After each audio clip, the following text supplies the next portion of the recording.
Jessica Mtaunge, the marketing genius. And what she does is not just the marketing of the club, but she also makes sure that the image of the club always looks great. Let me make a recent example. Kaizer Chiefs lost Nike and everyone was like panicking. Oh, they lost Nike because they haven't won anything. We are not going to buy the t-shirts, blah, blah, blah, blah, blah. And then the Nike chase was released, the warm-up kit. Everyone was excited. They released the Amapogo Pogo shirt. People were criticizing it, but then they ended up liking it because they saw it in person, and everyone just went crazy about Kappa. What am I trying to say about this? I am trying to say Kaizer Chiefs are very good at controlling their image, and what they did last night is proof of the fact that they have mastered this art. What exactly am I talking about? Well, let's get into it. Hello and welcome to Kosi Nation Fan TV. I am Pilo, I am your host, and this is our fans meet and talk about Kaizer Chiefs. Amakosi Football Club.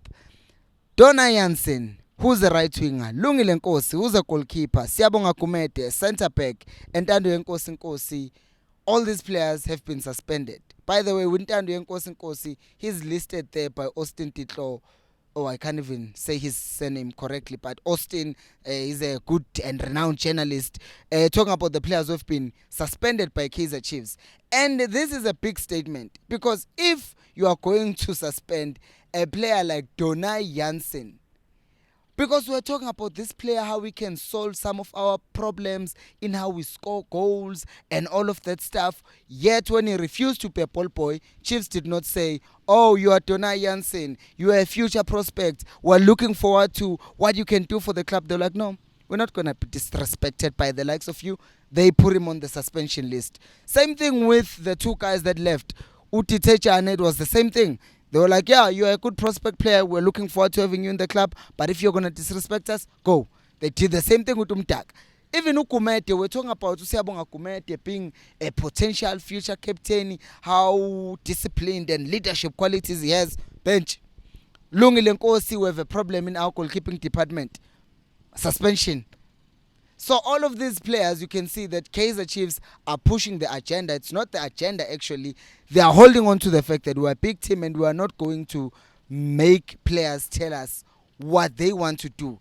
And to even emphasize this point, they went ahead last night and did not just say, okay, we are going to force you to go and be ball boys, but they said, you know what, we're going to take the technical team from the development and make them ball boys. And what are we going to do after that? We're not just going to make them ball boys and keep it undercover. We're also going to release the statement saying thank you to the youth staff who came to help Kaizer Chiefs and be ball retrievers, because some matriculants were not, some kids who are writing exams were not available and all of that stuff. Here's the thing.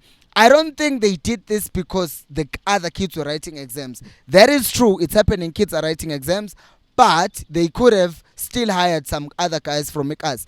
When I go to stadiums, I always see other guys who are outsourced, who come in maybe to take the DSTV thing into the center at halftime, then take it out, and then after the game take it away, and all of those things. Those people are outsourced. Kaizer Chiefs could have outsourced that task, but because they want to demonstrate a specific point, which is no one is above the brand, no one is going to tell us what he can and cannot do for the club. They said, we're going to take your coaches, people who are technically above you because they are in the technical team and they are the ones who are coaching you. If they can be ball boys, who the hell do you think you are? I know, like, for example, Mandla is going to say, I'm still saying the senior team should not be ball boys. But Kaizer Chiefs are striking this point and they're saying, no, we want you to do this for the club, and this is it. You are going to do it. And people were making examples about Kune, for instance, that Kune in his prime, he was still selling SIM cards. In the senior team, he was selling SIM cards. And I know going out there to activate SIM cards is not the same as actually being out there and retrieving the ball. But you are actually not in the senior team yet because you are not playing. Yes, technically you are in the senior team because now you are ready to be promoted, but you are still in the development, technically. So I do think that if they are going to keep this thing of we have a rule and we stick to it, then by all means, because you don't want the club becoming a team that has player power whereby players can dictate what happened, and because they are big name players and they are players with a huge potential, they can do whatever they want because they know that no one is going to fire them because I'm Tonai Jansen or I'm Siabonga Kumete. No, they don't work like that. They're like, no, the club first and nothing else. Let's also talk about Kaizer Chiefs and the fans, because there are people who have been saying some things about yesterday's match in relation to the fans. But before that, please do make sure to like the video, subscribe to the channel if you haven't, because 76% of you are not subscribed. So please do subscribe. Now, some people have been saying that Chiefs, they performed better yesterday because the fans were not there. I am sorry, but I just think that's a lot of nonsense. I'm sorry to say, it's not saying you are nonsense. I'm just saying that's nonsensical.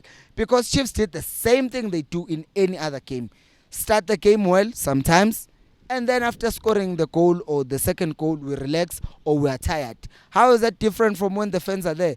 What happened yesterday, the winning is not because the fans were not there, because Chiefs has performed better with fans in the stadium. Like, for example, in the second leg of MTN 8, when we were robbed by Sundowns, Chiefs fought. They showed a lot of fight. They played really well. In the Soweto derby, fans were there, and Chiefs were not playing the best football, but they ended up winning both derbies. Why? Because they fought until the end, and they somehow found a way of winning the game. So this idea that Kaizer Chiefs plays better without fans, I think it's absolutely ridiculous, but that is just me.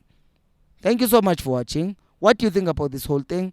Let me know down in the comment section below. Thank you so much for watching, and until next time, remember, equals Alpelu Moy.